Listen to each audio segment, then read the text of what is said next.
پس از راه اندازی نمودن لایحه همراه بخوانیم در همکاری با وزارت معارف و علم جمهوری چاپ یک قطار کتاب‌های گوناگون بدیعی، علمی عمومی، اطلاعاتی در شکل افسانه، حکایه، شعرها، معلومات جالب و غیره جهت دسترسی به کتاب و کتابخوانی برای خوانندگان صنف ابتدایی کشور آسان گردید. هدف اساسی لایحه همراه بخوانیم پیش از همه بهتر نمودن ملکه‌های خوانش خوانندگان صنف ابتدایی در مؤسسات تعلیمی تاجیکستان میباشد.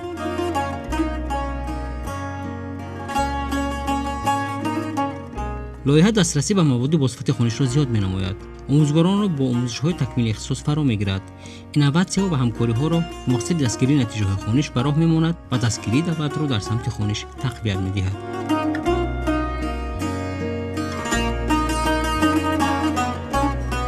در مدت دوامناکی لایحه زیاد از 100 نامگوی کتاب با تیراژ خیلی زیاد نشر گردیده زینه به زینه و مکتب‌های شهر نهایی کشور دسترس کرده شد.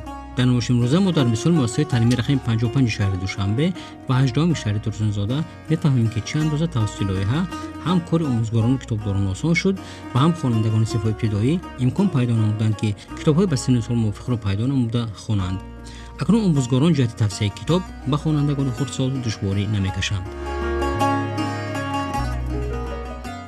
البته امکانیت دسترسی به کتاب‌های بدیعی نظر به سال‌های گذشته فرق می‌کند.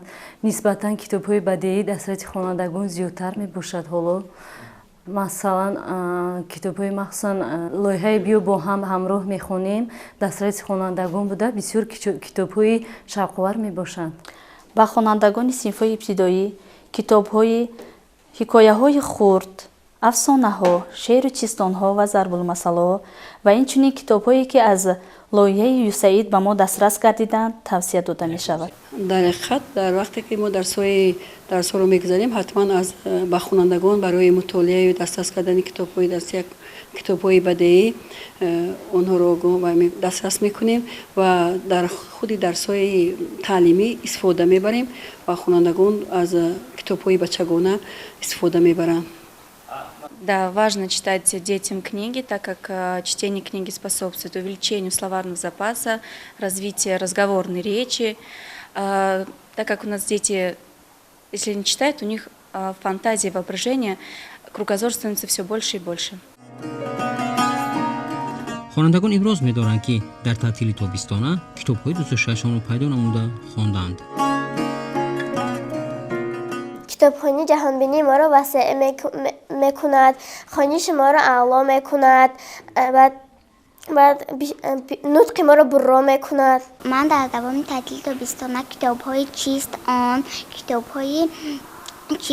در سراغ دوست جهات توپ میگذارند، تو خیسک بشه رفتن، گندمک، نخودک و غیره ها را مطالعه کردم. در تعطیل تابستانه زیاده از 10 کتاب را خواندم که یکی از آنها چهارمغزک می باشد. به من این کتاب مشغول است زیرا که آفتاب، زمین، ابر سیاه، باران به چهارمغزک یاری می دهند. من در تعطیل تابستانه 25 تا کتاب را خواندم. این کتاب ها علی بابا و 40 راهزن، خیال پرست، گربه بریده، علاوالدین و سیاحت به استرالیا را. من در تعطیل تابستانم 15 تا کتاب خواندم. یک روز استراحت، مثلا از بهارستان، جامی، نقاشی، نقاب، در مهمانی، من توی کرسیچه و غیره ها می باشم. کچکینتای خوردکک، چهارمغزک، شعر برای بچه های نق، قله ها و غیره ها می باشند. آنچه باعث خوشنود نیست که خوانندگان درباره کتاب‌های خوانده و همزمان مضمون کتاب‌ها را با شوق نقل می‌کردند. زنگ اول میباشد. قهرمان اساسی آن یک بچه با نام انور میباشد که او پاپوشی خودش را گم میکند و زنگ اول پاپوشی خودش را کافته می ایستد که در آخر مییابد پاپوشی او را سگ به جا کرده بود. با من کتاب حکایه از بستان سعدی شیرازی بسیار پسند آمد. کار شما میدونید که نقل کنید از سعدی شیرازی؟ مسافر از راه میگذشت، دید که یک جوان آزادانه در راه گشت و گذار میکند و گوسفند از پسش ҳамчунин шоду хӯрам бозикунон равона аст. марди мусофир ҷавонро дида аз ин деҳат ба ҳайрат афтод. барои он ки банди гӯсфанд набаст озодона буд.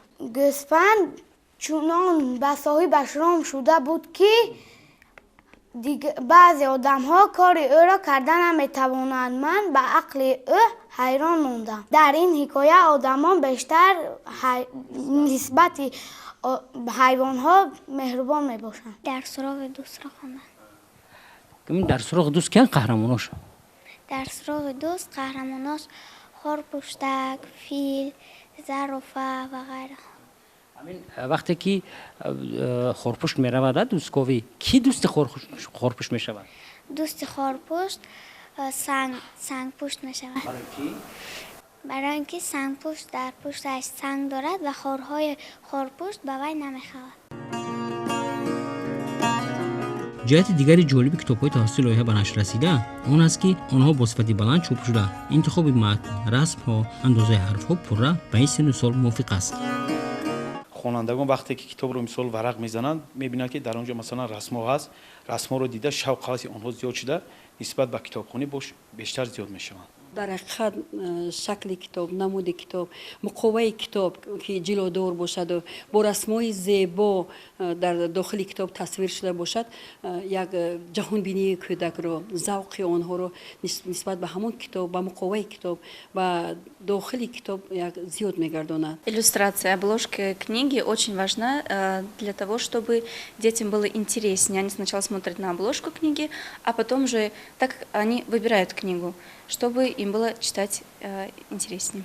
ҳамчунин онҳо хурдан ҳарфҳои калон калон бо ҳарфҳои калон калон навишта бошад. албатта барои хонандагони синфҳои ибтидоӣ муҳим аст, чунки аз онҳо нигоҳ карда инҳо ибрат мегиранд. мехоҳанд ки мисли ҳавай симои бо симои ҳавай ошно бошанд ва худро дар симои он тасаввур мекунанд. назар ба синфҳои калон дар синфҳои ибтидоӣ ҳаҷми китоб хурдтар бошад, бисёр бо расмҳо рангоранг бошад, ба кӯдакон бисёр ҳам завқовар мешавад китоби хондани инчунин китобҳо.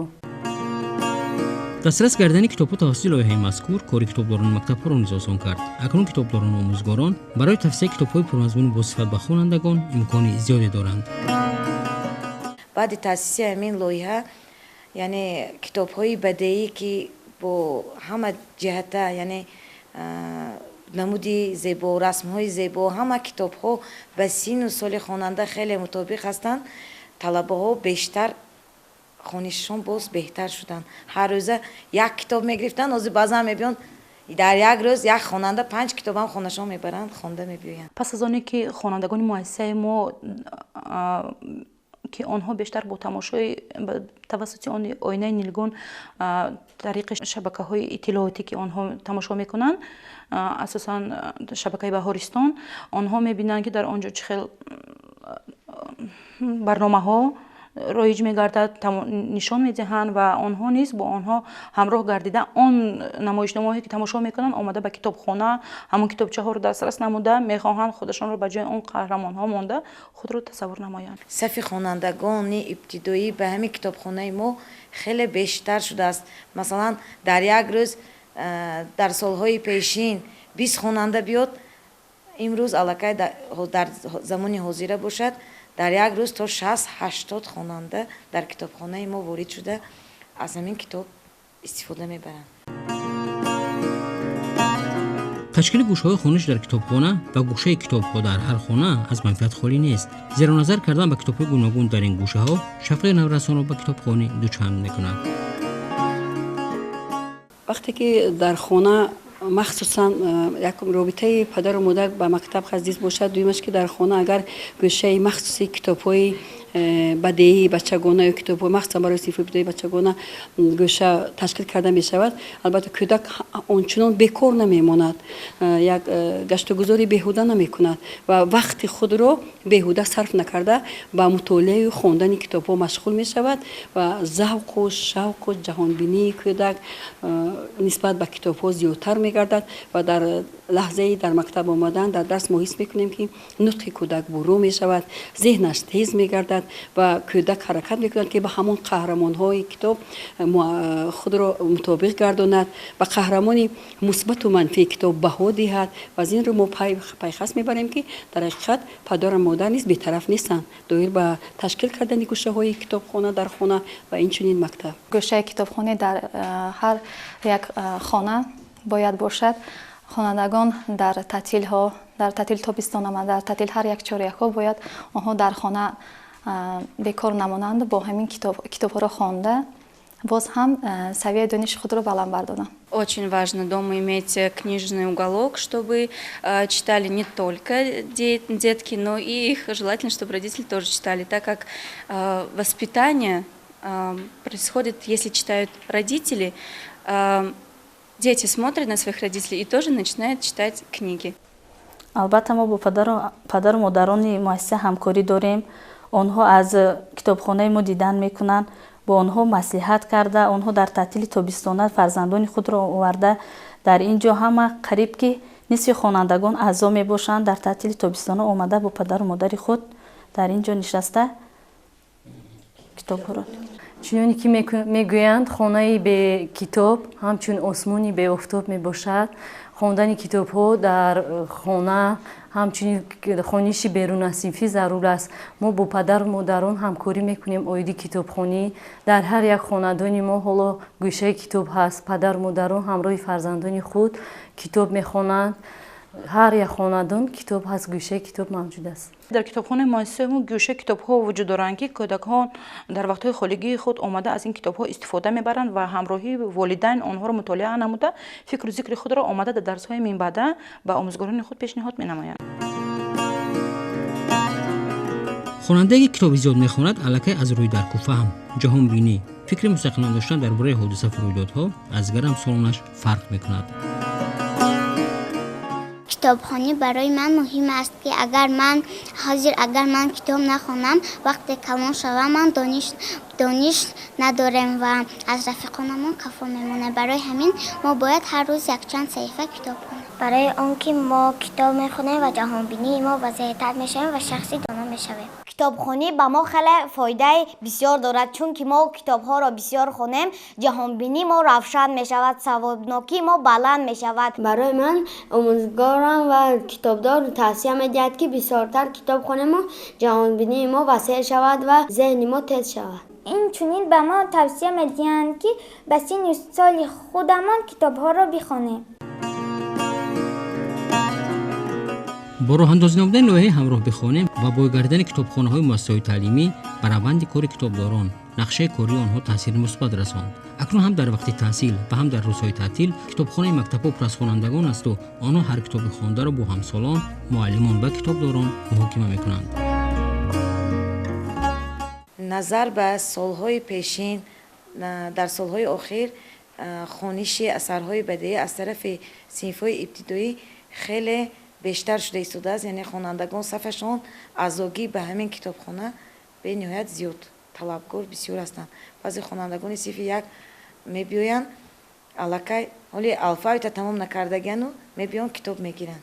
خوانندگان مؤسسه ما در وقت‌های خالگی خود آمده به کتابخانه با استفاده شرایط امروزی که ما در مؤسسه داریم آمده کتابچه‌ها را گرفته مطالعه می‌نمایند و فکر و ملاحظه‌های خود را با همسن سال خود بیان می‌نمایند. در مجموع گفته می‌توان که لایحه همراه بخوانیم در جمهوری قدم موفقی گردید جهت بالاروی شوق کتابخوانی میان خوانندگان زینه ابتدایی تحصیل و با کتاب‌های پرمضمون مثبت تامین گردیدن مؤسسه‌های تعلیمی و خود خوانندگان.